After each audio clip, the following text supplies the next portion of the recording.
Hello, my name's Thomas Rawlings and I'm a designer here at Auric Digital, and I'm one of the developers working on Achtung, Cthulhu Tactics. And I want to talk you through a little bit of what you can expect from this upcoming title for PlayStation 4, Xbox One, Nintendo Switch and of course PC.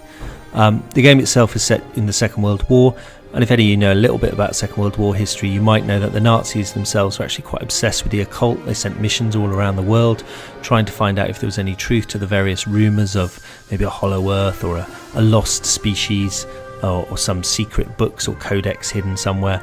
And this game has the idea, well, what if they found something? What if there was something out there in the darkness waiting, and when the Nazis called, it responded? So what we're going to do is jump into the first mission of the game, which normally is the tutorial mission, but I'll just switch that off because you've got me to talk you through it, and then I can show you some of the core aspects of the game. So let's get stuck in. Your orders are to make your way behind enemy lines, then proceed through the forest to the appointed rendezvous point, where you will meet Captain Harris, Sergeant Carter, and any other survivors from Operation Fallen Angels.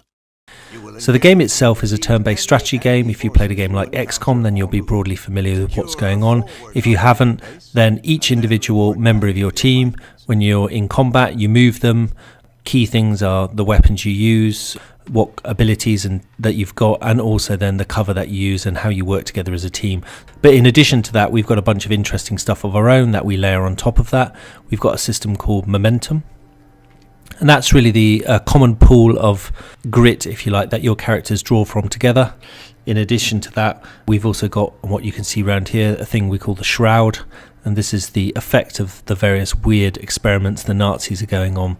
It draws in around the world and it's blanketing things and stopping the Allies from finding out what's going on. So they send a special team in.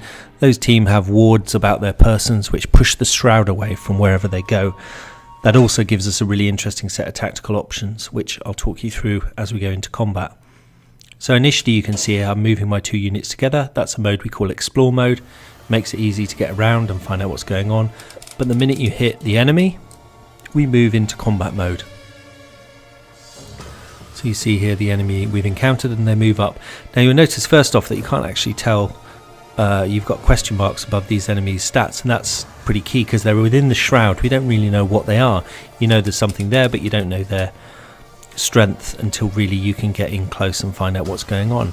So first off, I'm going to select Ariane. I'm going to move her up. You see the shield icons there indicate where there's cover, so I really don't want to leave her exposed without cover. That's quite a crucial part of the game. The other thing is, when you move your characters in our game, you select their facing, as you can see here. And that's really important because where they're facing that removes the Shroud and makes those enemy units within that cone of awareness that makes them much more vulnerable. So as you can see, I moved her up, I've highlighted that unit there, and now I'm going to use my Luger, and you can see that I've got a much higher hit rate against that closer unit to me, in part because it's closer, but in part because it's no longer within the Shroud. So I fire off a couple of shots and miss, unfortunately. But that's not the only thing I've got. I can bring up the ever reliable Corporal Singh. He's carrying a shotgun, so he's bringing a bit more firepower to the party. What I'm actually going to do is bring him up first, and you can see I've highlighted those other units. Once they're outside the Shroud, suddenly I can see how much health they've got. I can see a few more things about them, and that's really important for me to decide what tactics to use against them. So what I'm actually going to try doing here is I'm going to show you Overwatch. So you'll notice the Overwatch, that's costing me 2 of my momentum points flashing in the top left of the screen there. And again, when I go into Overwatch, I select an angle that I want to work from there. So let's keep a close eye on those units there.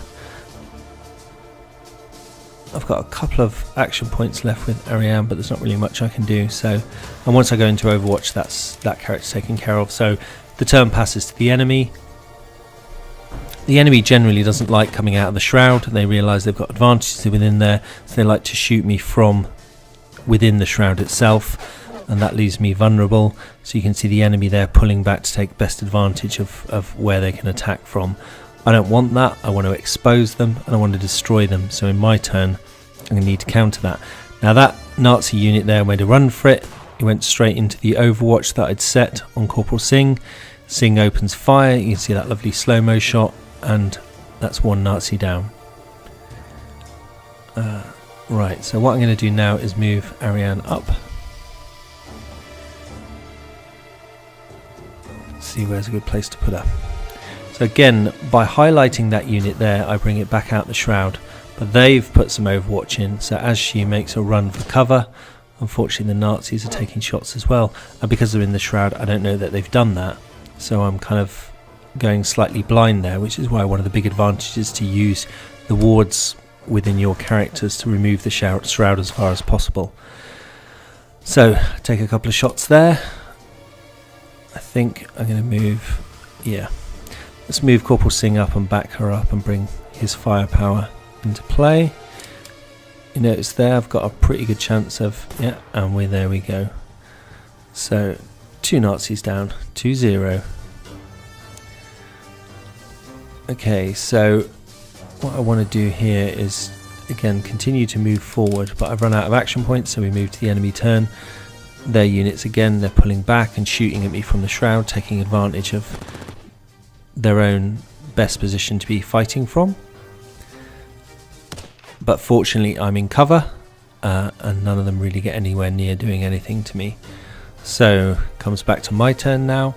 You notice the momentum comes back. The momentum you get is from the highest leadership of the squad you've got there, and then as you inflict more damage throughout a turn, you get momentum awarded to you. So it's actually a great feed forward loop, so the better you're doing, the better you can do.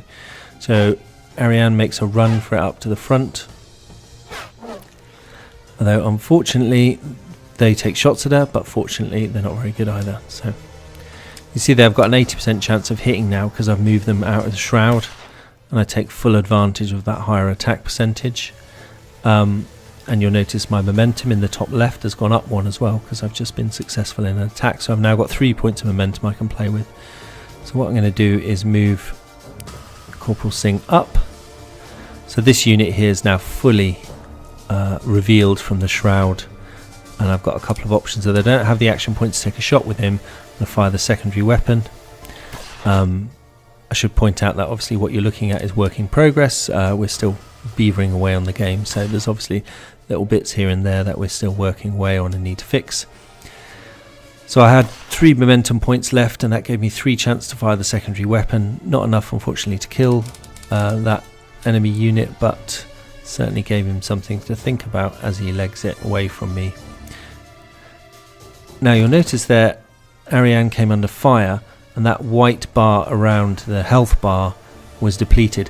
That's what we call luck, and that's basically once you take damage, you initially comes off your luck and then it goes to your core health. Luck, obviously, if you've got armor, you're going to be more lucky. If you've got other kind of maybe supernatural protections, that's going to make you lucky. And so that's our kind of amalgamated thing. But once you take damage, your core damage, that stays with you. So I moved Singh up into, unfortunately, some Overwatch, but fortunately, again, he breezed through that quite well. And I've got a pretty good chance with the shotgun, and I'm going to take it. And bye-bye. 3-0. So all the enemy units are dead. I immediately move into explore mode, and I head off wandering around to check out what else is going on. So let's see. So what you'll notice with the game is it's a mixture of exploration, there's the story unfolding, and then there's combat and my abilities within that combat. With my team members, as the game progresses, I'm able to improve their skills. I'm able to select the different directions I want to take them in. So they develop like in a role-playing game as well. The game is coming to PlayStation 4, Xbox One and Nintendo Switch later on this year. And also it'll be coming to PC as well, to Steam. And in fact, you can wishlist it now on Steam. So if you go to Steam Store, search for Achtung, Cthulhu, you'll find it. Please add it to your wish list. There's lots of exciting stuff to come within the game. In addition to that, we've got a podcast out. If you just search for Auroch Digital, you'll find it. And I go into a bit more detail about what you can expect from the game there and the influences and where we're drawing from for the game. I guess that's all the main stuff that I want to cover within this section of the video. Suffice to say, check us out online, find out more, and do follow us as we journey into the darkness of the Second World War to take on the Mythos powers and hopefully, for all our sakes, win.